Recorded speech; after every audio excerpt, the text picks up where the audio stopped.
Saya Dr. Taruna.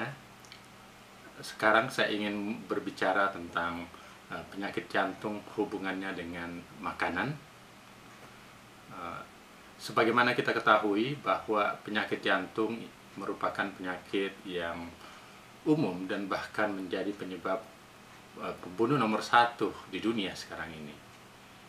Sebetulnya penyakit jantung itu banyak jenisnya, mulai dari penyakit jantung koroner yang berhubungan dengan pembuluh darah yang terdapat pada jantung, kemudian bisa juga berhubungan dengan sistem sarafnya sehingga dia bisa mengganggu sistem konduksi di jantung itu sehingga irama jantung akan berubah, disebut dengan arism.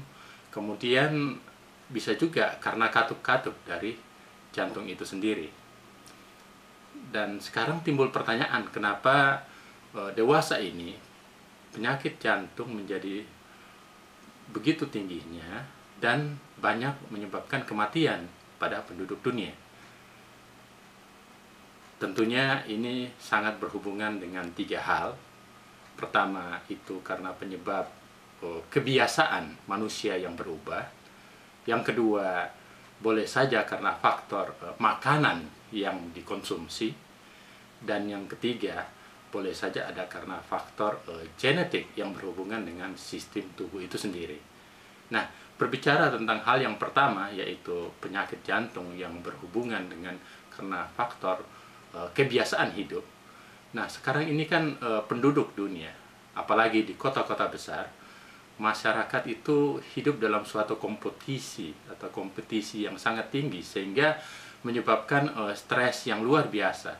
Stres bisa karena berkompetisi dengan kawannya, bisa juga stres karena tuntutan hidup yang begitu tinggi sehingga bagaimana memenuhi tuntutan hidup itu ada stresor yang ada dari dalam dirinya, sehingga kalau orang stres, kalau orang cemas, sebetulnya aspek adrenalin itu di dalam tubuh sangat tinggi.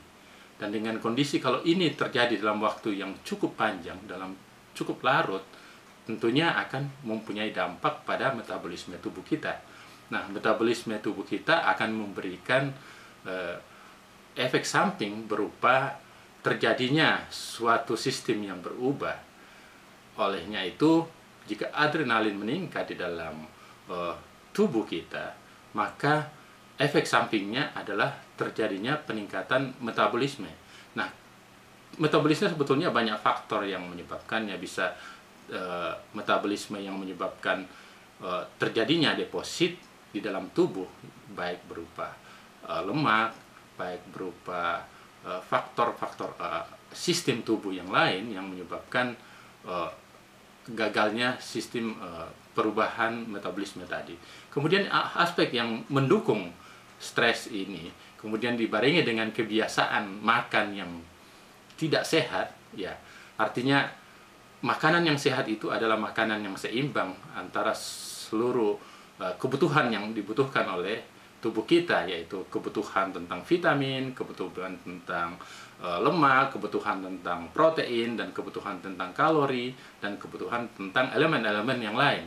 Nah, tapi kalau kita makan makanan yang tentunya tidak seimbang sistem kalorinya, tidak seimbang kebutuhan tadi, maka akan menyebabkan makanan yang kita makan tadi bisa saja berdampak negatif pada tubuh kita sehingga efek sampingnya deposit lemak yang tinggi tadi bisa menyebabkan hipertensi atau tekanan darah tinggi, dan lama-kelamaan terjadi dalam pembuluh darah disebut aterosklerosis. Kalau aterosklerosis terjadi dan ini terjadi pada sistem jantung dan lama-kelamaan semakin parah, maka orang bisa berdampak menjadi penyakit jantung koroner karena pembuluh darahnya mengalami penyempitan sehingga suplai darah ke dalam sistem organ jantung itu akan menurun.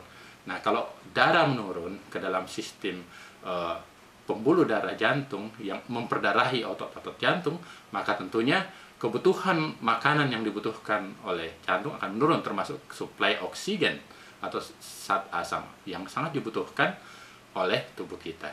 Kemudian, selain faktor makanan tadi, faktor kebiasaan hidup, juga ada penyakit-penyakit jantung yang bisa disebabkan oleh faktor genetik.